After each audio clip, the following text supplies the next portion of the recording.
We met at Music Hackspace. Yeah, yeah. So Masha is also Dancing Pixels, and she does a lot of live visual work, and she's created this really cool custom instrument that she also built in TouchDesigner that basically works by exploring sort of shadow casting and works spectacularly well with live visuals. So thanks for being with us, and look forward to what you have to share. Thank you.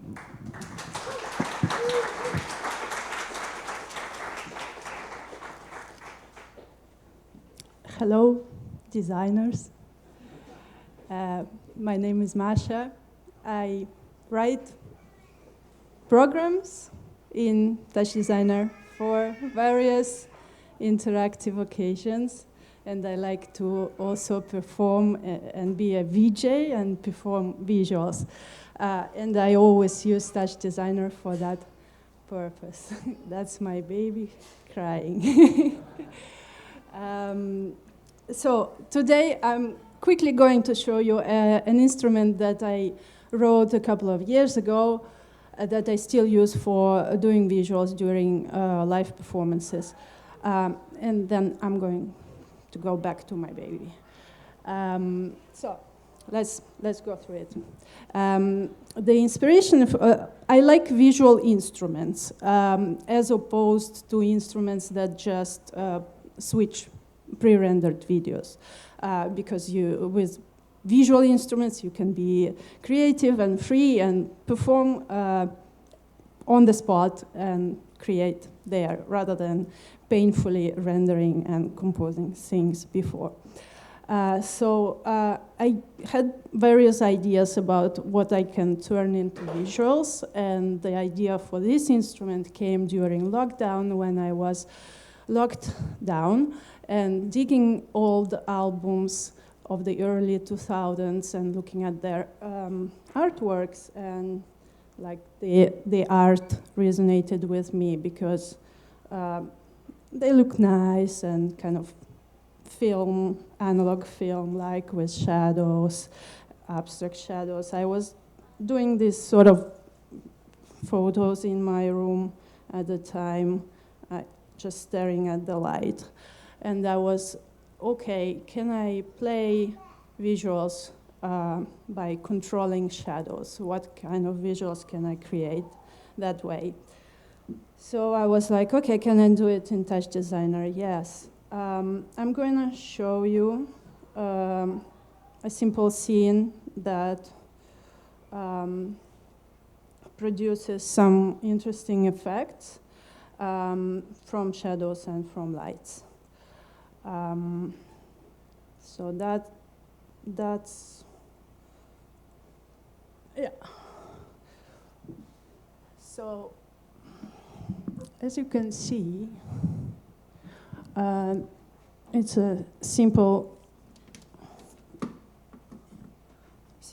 surface that gets filmed by a camera, and there is a light that's moving.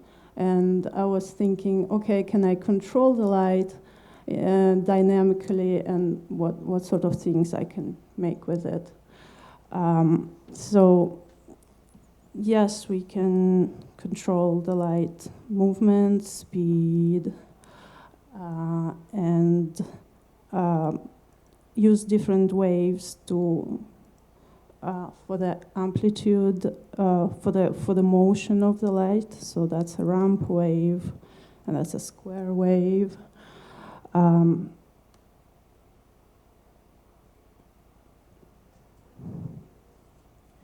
Yeah. Just let me figure out the controls, because I kind of thought about a VJ setup where I can see the screen and not be back with my back to the screen.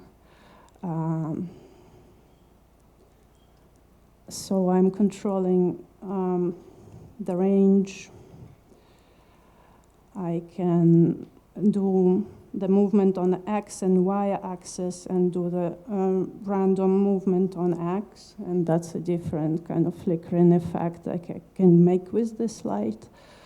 I can do a square movement of the light, and that's all the curves that you can use to control just the movement of this light. Then obviously we can start playing. So those are the cone lights that I use in the scene, and I can play with the light size and cone deltas to decrease or increase these light spots. And I can dynamically change the size.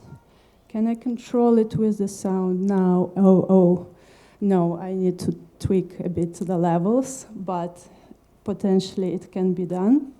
Interesting things start happening when you start adding more lights to the scene. So here you can see the two lights moving and sort of melting into each other, and you don't need to write any shader to produce this melting effect, just because that's the properties of the lights, light spots correctly simulated in the program.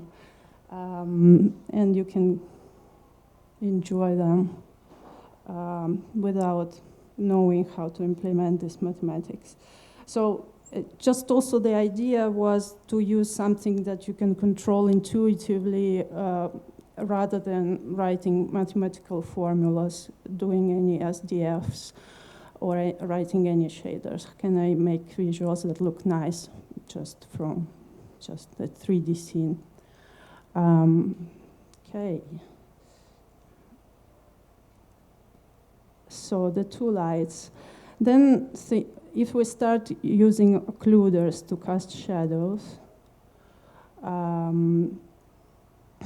we can start having some shadows, some gaps, and the light spots that can link very well to some minimal electronic music aesthetics, or even to some jazz stuff that I also performed with using this tool. So for the scene that produces these things,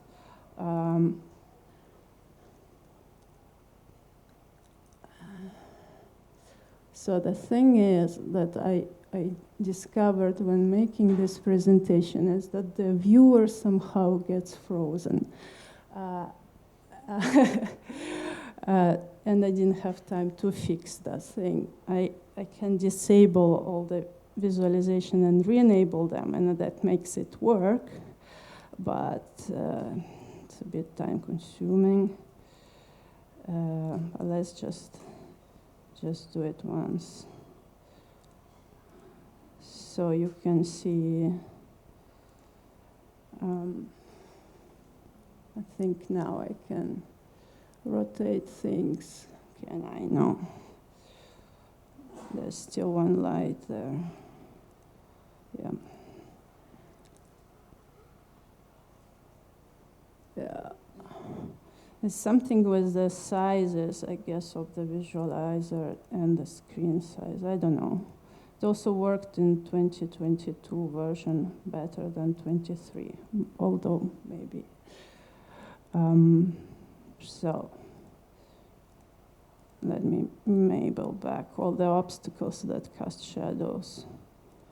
Here they are. So I'm just arranging sort of grids of slats that have gaps, and I can have these lights going through them. I can have up to 4 lights in the scene and 4 occluders that are made of these slats, and I can rearrange them in space. Or I can have a grid with instanced objects on them. And these objects I can, it could be spheres or boxes or circles. Your battery is running low, right?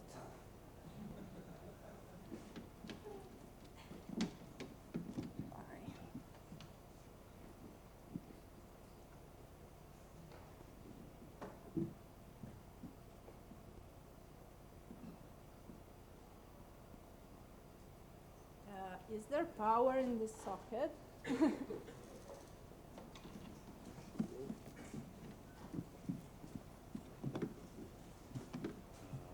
plugged in. You good? Okay, so there is grid with stuff's instanced on it, and apart from moving lights, you can have moving objects on the grid. So stuff like that, you can, yeah, you change the scale of the objects that are instanced, and then you have something like that. And if you really quickly change the scale of these objects, then you can, let me show you the scene. Yeah, it's just a very quickly changing the scale, then you can have the strobe stuff. I think, yeah, also the softness of the shadows is nice. So as Naomi was mentioning before, people like to look at the lights and shadows, I think, as well. And the attractiveness of the shadows is also kind of well done in the soft shadows simulated in 2D. So this is the scene that can do various visual effects as I showed you. Let me show you some stuff that I performed with this tool. So,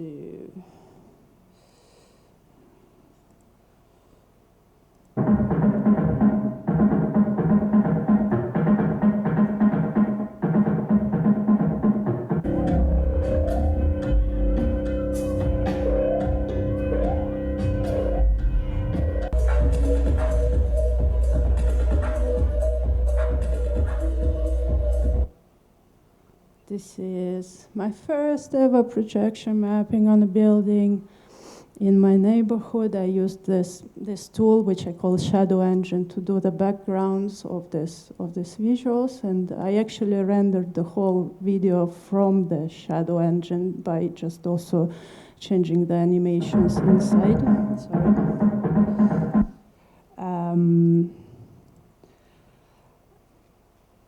And the same as I'm now presenting from Shadow Engine, actually. So that was the scene that does the visuals. Now, what about the controls? How do I play this scene live? Let me open the controls window. So this is what I see on this screen here. It's just the parameter tabs and the scene viewer that I used to be able to navigate well.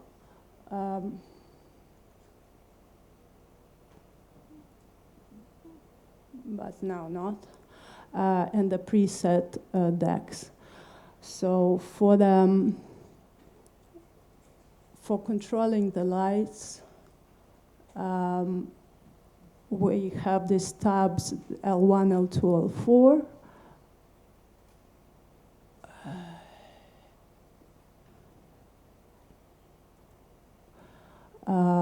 And as I said, you can change the wave shapes, the frequency of the waves that control the movement on X and Y. You can position the light, play with the color, and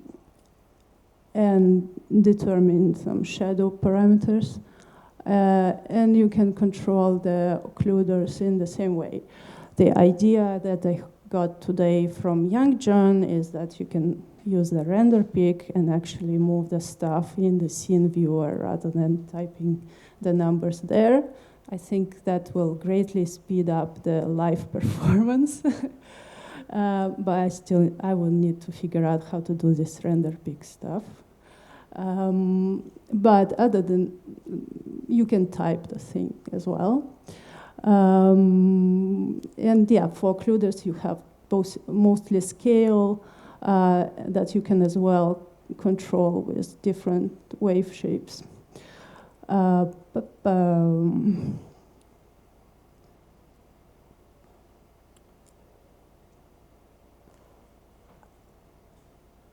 You can copy stuff from one place to another. So like if I want light 2, I can display it and I can render it and I can say, you know, I want to copy stuff from light 1.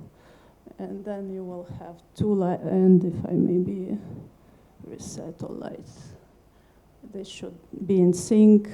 So you can reset the waves and either sync lights or make them out of sync. The stuff is sort of manual and a bit slow. So for example, so if you want this light that is now moving up and down to make a circular motion, you need to remember that, you know, on the x-axis, it probably should be a sine wave, and on y, a cosine, and then it will make a circle. But if you want a square motion, then you should use square waves, but then do double the cycles on one of the axes. So it's a bit like to think about the scene in real time sometimes is complicated. Another example of something that is not very fast to do is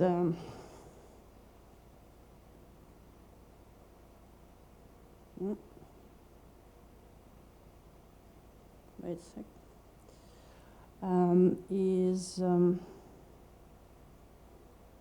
Is if I wanted to, like, let's say I'm inside my head, I want blue bars to be combined with like this sort of yellow triangles or yellow circle kind of thing.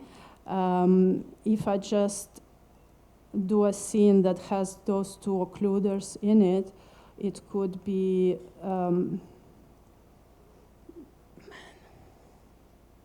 please let me rotate you. No. Well, there is circles and a grid there behind behind the surface. You cannot use these 2 occluders that way because one light hits both and then does shadows. Like the yellow light hits both grid and circles, and shadows do not combine as layers of just pictures. So you need to rearrange lights in a clever way so that one light hits only the obstacles that it should hit to make something like that. So maybe the scene here will show that. Yeah, so you see the lights are from different directions and the obstacles are located cleverly. So making this in like during performance is long. Another thing that, but it's just the way the tool is made. Like you work with a 3D representation, so you think in a 3D space rather than layers of color. Another thing that can happen during performance is that you will hit a situation like that where the shadow is not pretty. Usually you need to play with the light size on the shadow tab. And by increasing the light size, am I increasing the light size of the correct light?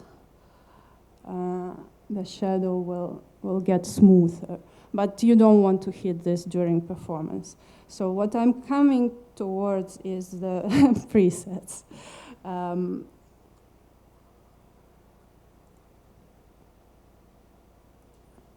So I usually approach the performance in a way I compose sequences before that, and I save them as the presets, and then I can trigger them, and you can see that the scene changes with every preset.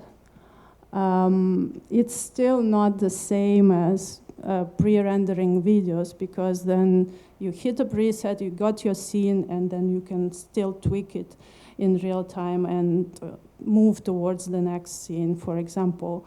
So in a way, scenes are connected, elements are added or removed, like lights are added.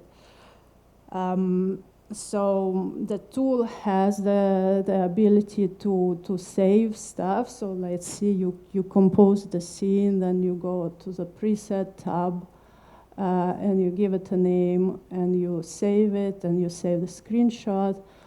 And there is a possibility to delete the stuff, important. And you save this.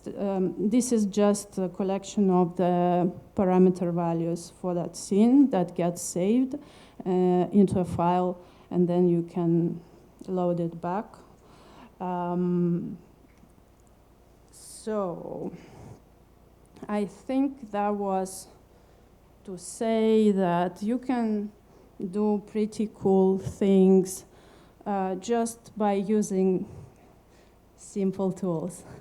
And if you want, another important remark, simple tools that the graphics cards of our computers were made to perform well. They were not made to calculate a lot of SDFs, but they were made to calculate lights and shadows. So you can, without knowing any mathematics, you can also be thinking, I'm making actually stuff efficiently on my GPU. Anyway, now if you want to ask me how things are done or anything, you can do it, because I think I'm done.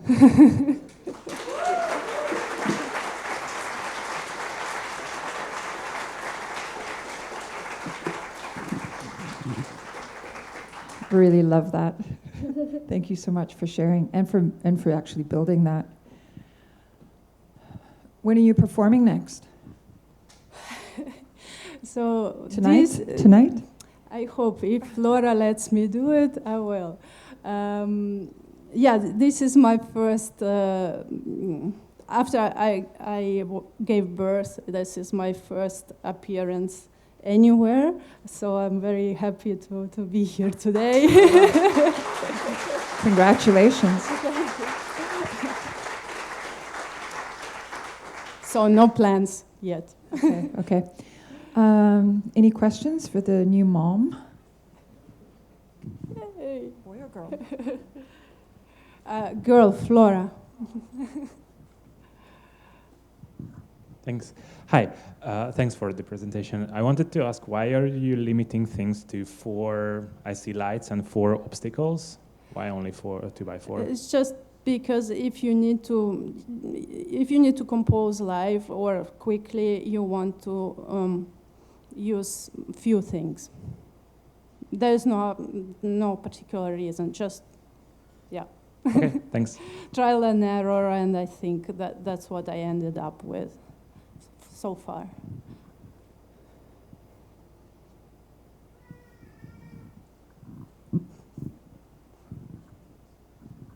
Hi, thanks for the presentation. I really, really loved it. Can you explain what the error is a bit in detail so Greg can fix it, so he can...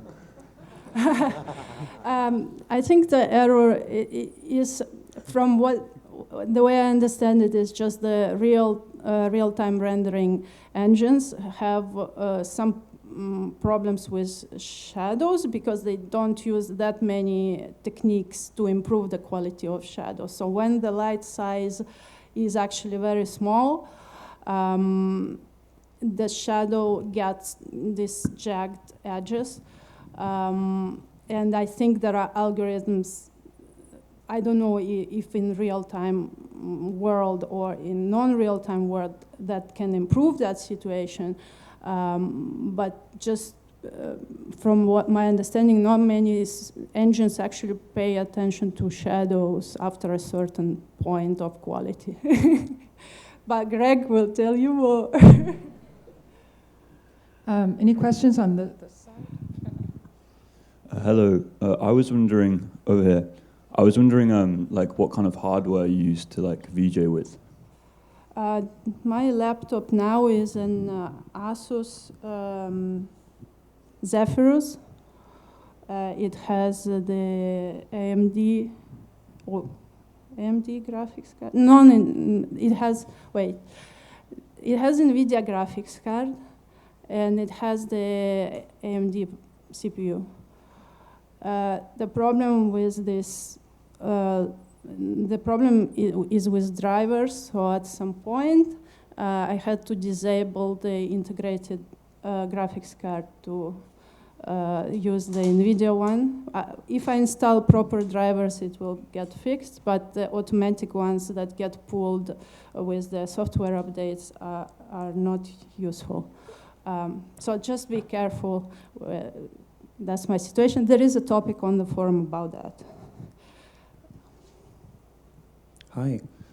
All of your graphics that are lined up here, do you have to cycle through each one of them, or can you separate them into, or compartmentalize them into specific libraries? Yeah, so here I'm visualizing the Prezo deck. I can visualize another deck that you, what, Techno one. Why? Wait, come to load. No, sorry. Wrong parameter. Yeah, so you store the compositions in a folder, and then you visualize that folder. Of course, there is not that much space, so usually you can still merge between the scenes, so you don't need to save every small step. You can just save the big ones.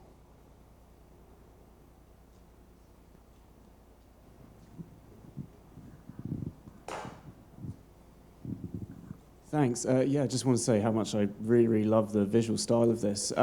With the sort of objects you're using as blockers to generate the shadow, do you have material on them, or have you messed around with using materials on them? Has that changed? Is there No, you don't need, because you're filming shadows, not the objects. Ah, okay. Right, you're filming that plane there, and you don't render objects at all. You just render that plane. Yeah. Ah, I get you. Cool. Thanks.